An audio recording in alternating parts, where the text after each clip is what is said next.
everybody. Well, I sorta expected it, but at the same time, I've been meaning to talk about these games for a while. The death of Rayman. Some bitter Rayman fans call these.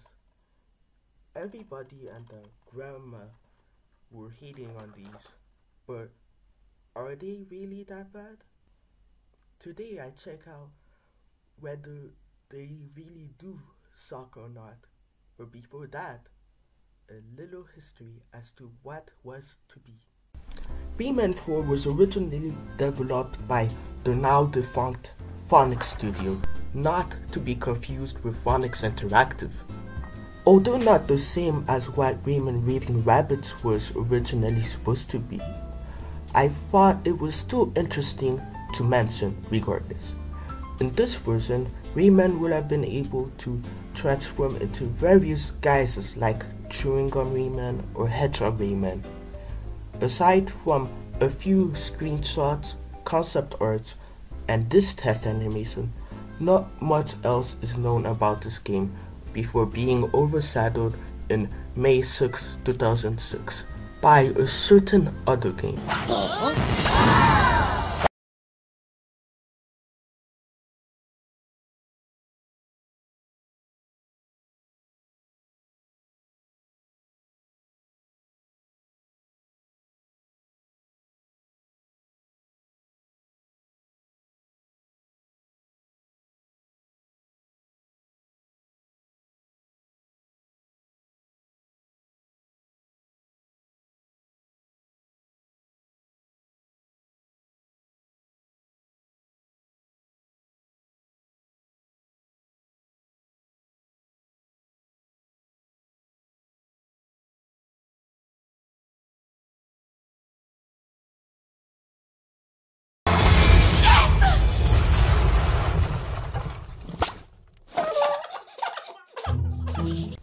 Being developed by Ubisoft Montpellier this time, this game was to be a free-roaming action platforming game in which the player would control Rayman as he battled against an invading army of Rabbids, whose designs here are much more fluffier, complete with red people.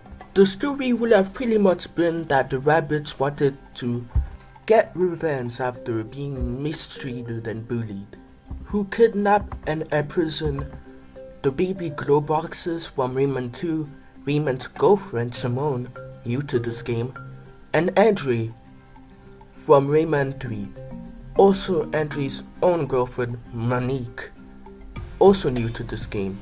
While being similar to the 3D games like Rayman 2 and Rayman 3, what you would have been doing here is also a beat 'em up. The costume thing from the previous Rayman 4 returns here, albeit with none of the costumes from the concept art returning. Each costume would have had a different music style, and these were used for dancing to hypnotize the Rabbids. Another new ability Rayman gained was the ability to tame and ride dark creatures such as gigantic spiders, sharks, birds, warthogs, and more. With different creatures came different abilities, like the spiders being able to climb walls and ceilings, or birds being able to fly. Not jumping, flying. Aku really needs to learn the difference. Beyond your breed, you can fly? No, jump good. Sometime during development, however, the developers received redevelopment kits from Nintendo. And with that, they quickly experimented with different gameplay styles.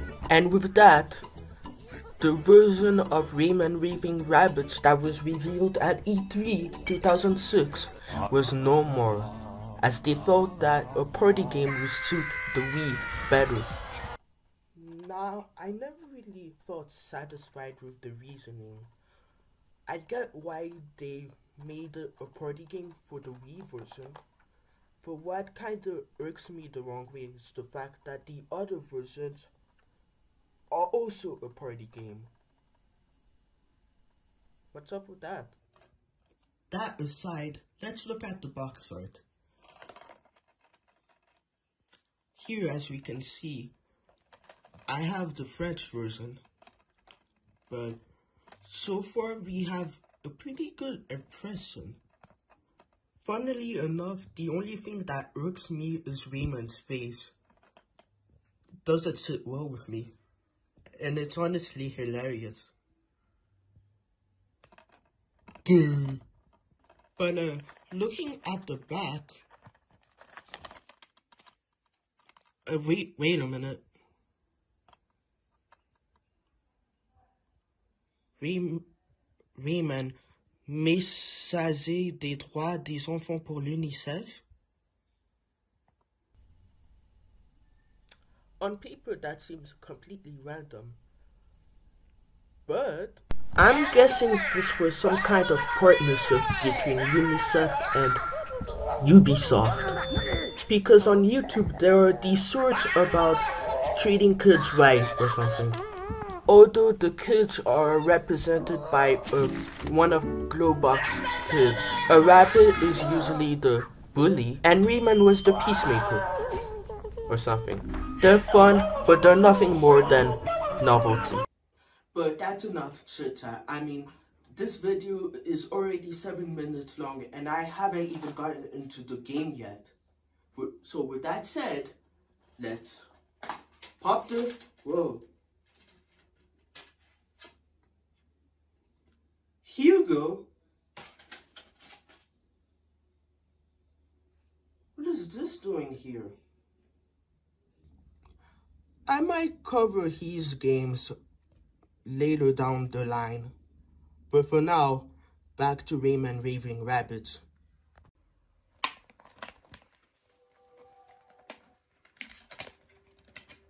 Alright?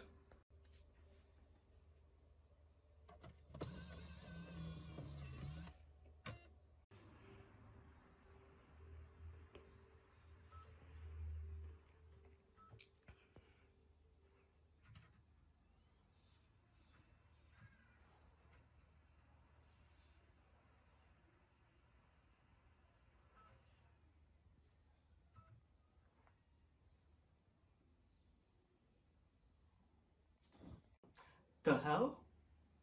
It's never done that before.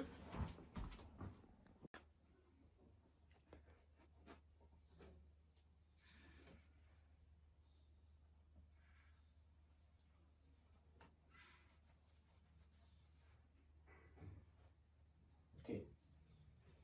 Let's try this again.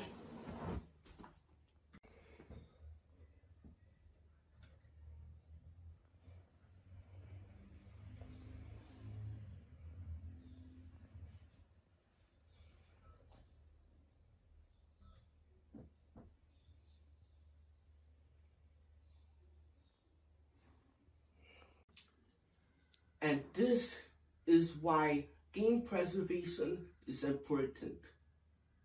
Now what am I gonna do? Ooh, I got it.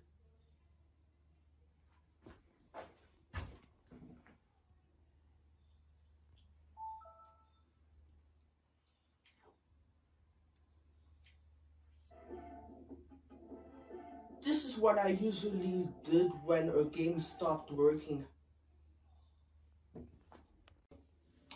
If this isn't gonna keep working, then the second bet is USB loader.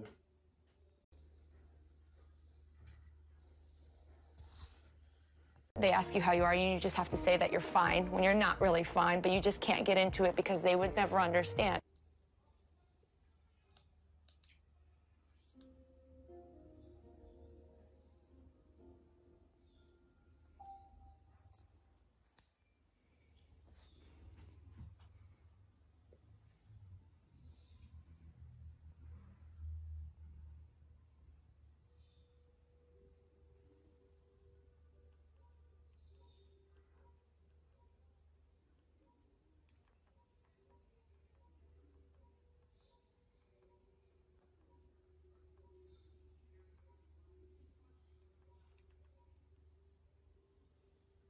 I ended up using a Wii U instead.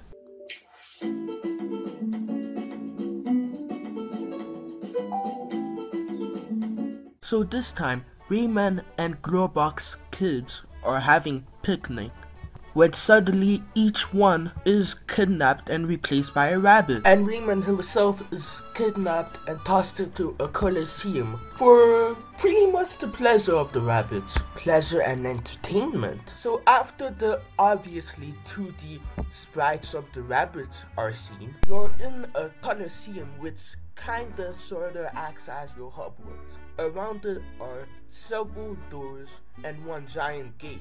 Each door contains a mini-game. So in no particular order, I'm gonna talk about the mini-games and whether they're actually fun or just downright annoying. Starting with bunnies are fantastic dancers. Yeah, keep telling yourself that. But as for the minigame, it's pretty simple. You use the nunchuck for the bunnies on the left and the remote for the bunnies on the right. It can be pretty fun, although a problem I have is the fact that in this one, the controls are pretty touchy.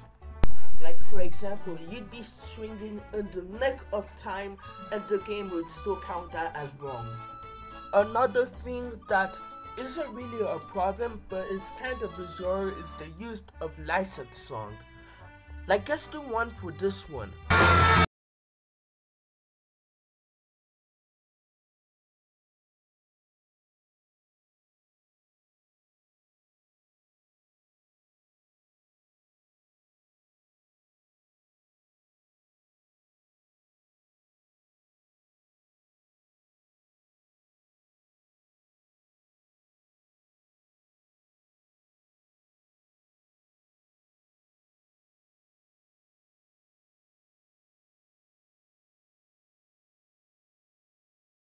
Stop.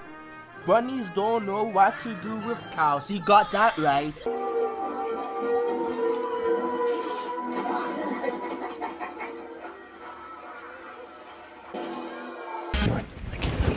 Alright, I gotta leave, okay? John, we just started. Come on, man. Listen, there's a lot to see in this life. Not wasting it here. Swinging round and round the remote isn't that hard, but letting it go at the right time is really picky. Like you'd think you timed it right, but nope, the game says you're off. But also, I know this is nitpicking, but I still felt it was worth asking. Supposedly the game's humor was inspired by Monty Python's. If that's the case, then what's with the obsession of cows? I'm a little fuzzy, but I don't remember there being so many cows in Monty Python. If anything, it feels more like an Earthworm Jim thing. And there, it's already weird enough.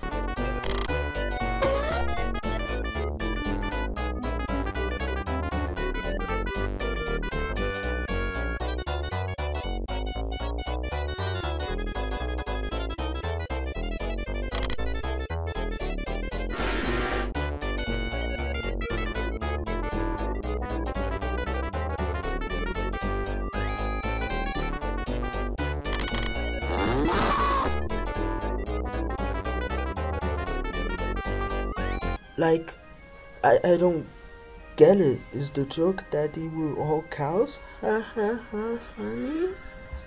Next up, what can only be described as tracing the video game. Bunnies like to stuff themselves.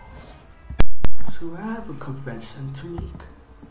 While recording gameplay, I used the remote with the broken Wii pointer. It was kinda hard, especially for this minigame, but I stuck to my guns. But also, I used one of the mini nunchucks we have that works the best. Because let's just say, me and my brother aren't exactly known to take the greatest care of our nunchucks. But regardless of the minor inconvenience, the actual minigame is pretty boring. I mean, there's not much here. All you do is trace or shape, rinse and repeat. So throughout the game you have to do a certain amount of minigame to unlock the giant gate. The giant gate usually held the shooting range minigame, in which you're set on a path and your goal is to shoot down all the rabbits with a plunger gun. You can also grab and throw rabbits. I guess a rabbit who's cosplaying Superman somehow shows up in all of these stages for some reason. Admittedly, these are pretty fun. It honestly kinda makes me wish they made an entire game out of this. But essentially, if you clear those, you rescue one of Glowbox's kids and you gain a plunger. And that's pretty much the game. You repeat ad nauseum. I mean, not all the mini games are repeated. Some are annoyingly frustrating.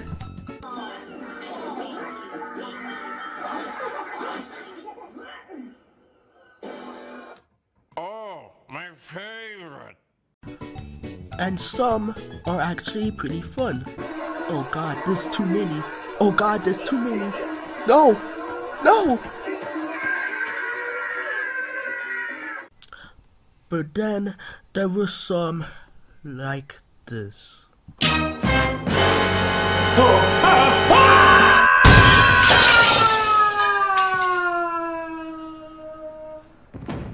My God, what a tall building!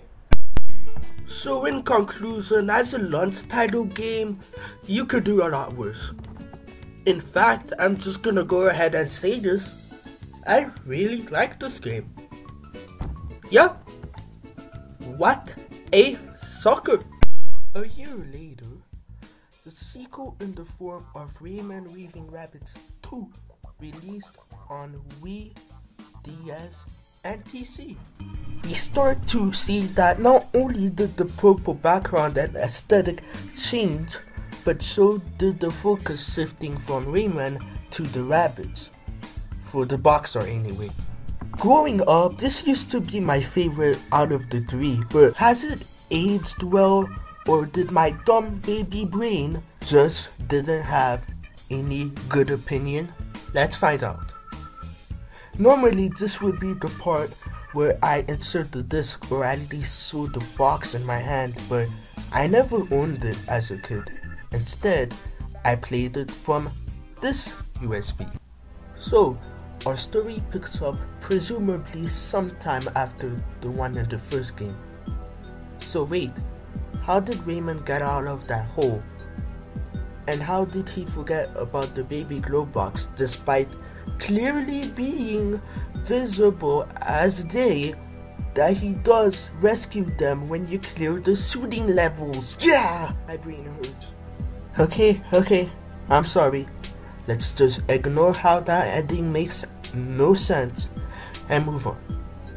Anyway, we see that he's infiltrating the Rabbids super duper chocolate rich awesome secret base. Mission Impossible style. He also now dons a handmade rabbit costume that looks nothing like the one you could wear in the first game, and also with a side of helium. Unfortunately, our hero almost gets caught red-handed.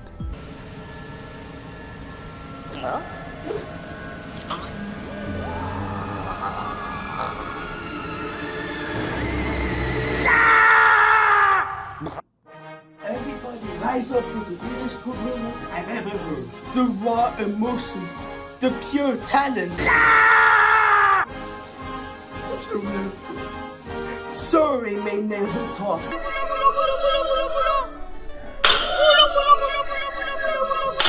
But it's still a worthy and legendary acting.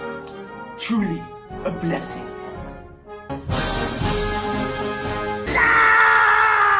Okay, shut up! It's getting old. So, as you could tell, this time the story has no importance whatsoever. Instead, this is a minigame collection through and through. Rayman is a playable character along with other generic nameless rabbits. Unfortunately, Rayman is essentially just a model swap of a rabbit, and hearing a rabbit's voice come out of him is very jarring. Rayman also went from being used for entertainment to traveling around the world, which I have to admit sounds interesting on paper, but they don't really take advantage of that, as you'll soon see. This time we have a few modes to choose from, starting with Trips mode. In Trips mode, there are 5 different locations to visit. Then, you take part in 5 randomly chosen minigames from said location, and the final one always being music. I'll be honest, while some of these are pretty fun, some straight up don't even represent the country. Like for example, in the US one, there's Dial R for Rabbit, in which you pretty much get to be an asshole to everyone. But in the cinema... But come on guys, cinemas are just a US thing, you know. Or in Asia with Rabbit School. I'm pretty sure there's school everywhere else too. But questionable minigame placement aside, I'd argue that they are pretty much funner than the original game. Especially Burger-Ini from Europe. How it's essentially a test of patience and skill not to drop the food is really, really fun. I wish I could say the same thing for the last one's music. Don't get me wrong, it's not that it isn't fun, it's just that it kept on with the traditions by incorporating even more licensed music. It was really weird and jarring in the first game, and it still is here. I don't get why they still do it. In Score mode, you essentially play the 45 minigames that can be unlocked from Trips mode and try to beat the high scores to unlock more rabbit costumes. Oh yeah, speaking of which, the costumes return in this game, and they became more parody focused. Like, you could get the SpongeBob hat, for example. There's the TMNT costume. There's even that weird Superman back from the first game. I mean, hey, at least they portrayed Superman with more respect than goddamn Zack Snyder. Trips customization essentially allows you to make your own collection of minigames and play them from the Trips mode.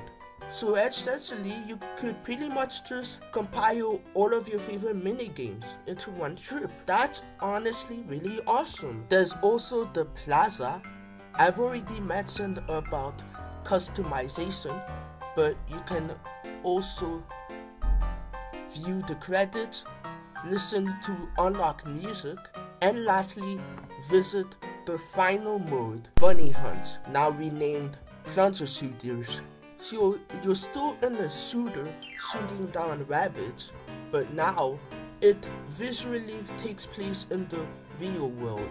And honestly, that kind of feels like Ubisoft's way to kind of get lazy. And here's what I mean when I said that they didn't really take advantage of traveling around the world. The rabbits could have interacted with the country a lot more. I mean, sure, the Eiffel Tower does get turned by the rabbits, but they really don't do much other than run around and scream like if their internet history has been leaked.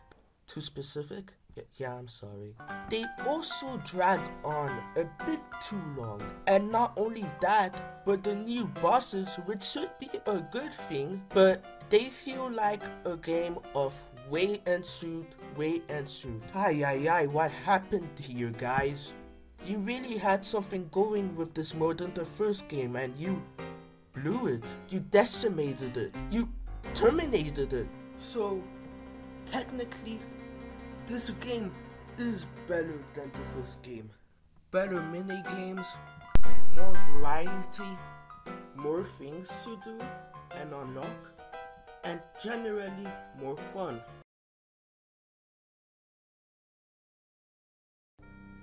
So why do I prefer the first one over this? Part of the charm of the original was the fact that they had a similar humor to Monty Python. I mean, yeah, sometimes it didn't work, but at least there was a clear attempt. Here they don't even try. A lot of the charm from the first game is also straight up missing here. It also doesn't help that they pretty much botched the shooting levels. But with that said and done, Rayman Raving Rabbids 2 is a good sequel. A good game, but not better than the first. Oh, and believe me, I wish this is where the story ended. 2 games, one was good and the other one was kinda worse. But no, this is unfortunately where it doesn't end. Because 3 years later, Ubisoft decided to release another one. TV Party. This, now, as you could tell, this is another one I own. And unlike, say, the previous 2, I remember not enjoying myself well with this one. Fortunately, this time we have a special guest. The Rabbit! So, what do you gotta say for yourself?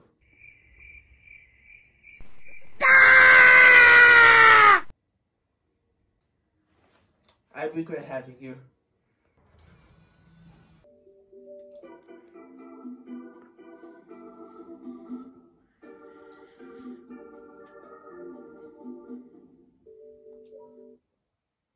So, following up after Rayman Raving Rabbids 2, Rayman is seen being chased by the rabbits when suddenly the rabbits are electrified into the TV. I'm assuming the rabbits finally caught on to the fact that Rayman oh god, excuse me, that Rayman isn't actually a rabbit, and thankfully this time there are more than one cutscene. However, for most of them, it's pretty much about Rayman's suffering. Ironically enough, you will also suffer by not only making that face, but also doing this.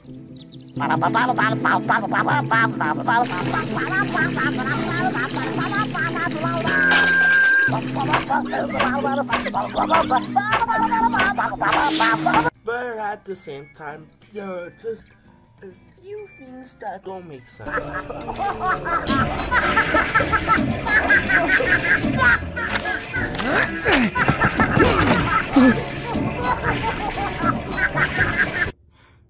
This doesn't even make any sense. You're telling me that you can just have things come from the top of the TV? Then why don't you just come from the top of the TV? Yeah?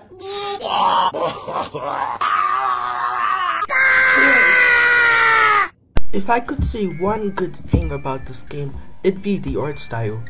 More specifically, the ones used on the rabbits. I honestly really like how they look, especially during the title screen, channel intro, and commercial. It's a shame too that this style only ended up in this game. I would have loved if they used the style a lot more. Now, if only I could say the same thing for the actual game. So, compared to the other games, how this one works is that you have each day of the week, you have a different channel. Like Pimp My Rabbit on Sunday, or a parody of Jackass on a Thursday. Because kids are gonna get that. Doesn't seem so bad until you realize how touchy and picky this game can be.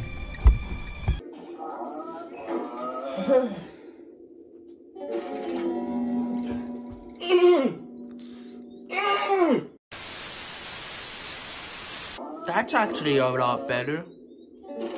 Oh my god!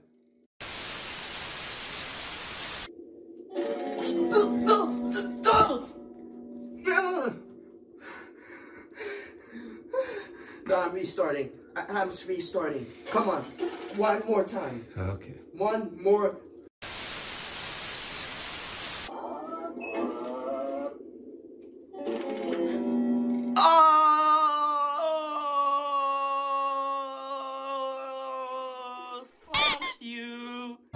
Not only are they touchy, but also a lot of the time they require you to do a lot of precise movements that are just too precise for the Wii. Not to say that the mini games aren't fun, for some of them anyway, but these aren't as fun as the ones in the first game or even the second game for that matter. Also, sometimes you may get a chance to press 1 to do the commercials.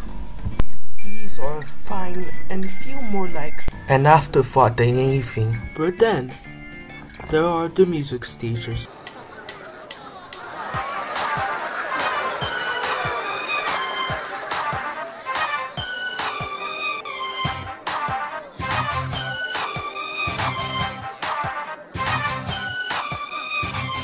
Baby, can't you see? Man, these song choices just keep getting weirder and weirder. But you wanna know what's the worst part? They don't just play a snippet of a licensed song.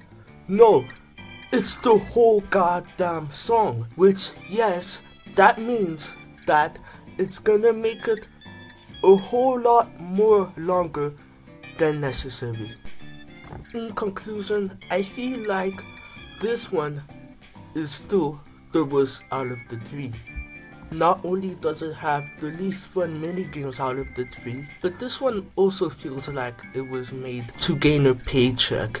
And that's where the trilogy ends. The Raving Rabbids became their own thing, with Rabbids Go Home, a good game, and a bunch of other not as good games. And then as for Rayman, he was having his slumber sleep until Rayman Origins, the year after TV Party, oddly enough, and Legends just a couple years after. And then, in a surprising twist, Mario collaborated with the Rabbids twice, and now it seems that Rayman is coming back. However you see it, I don't think that the Rayman Raving Rabbids trilogy is to blame for Rayman's hiatus. However, I do feel like the first one deserves a bit more love.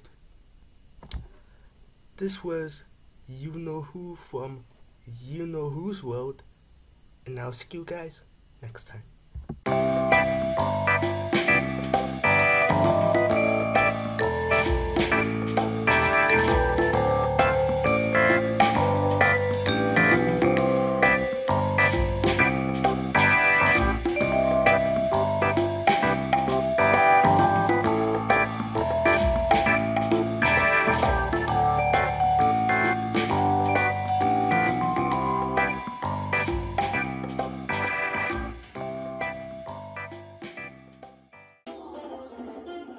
Alfred, what the fuck is this? Why, sir, I have no words to explain this. It's either this rabbit is dressed up as a knockoff of me, which is so fucking insulting.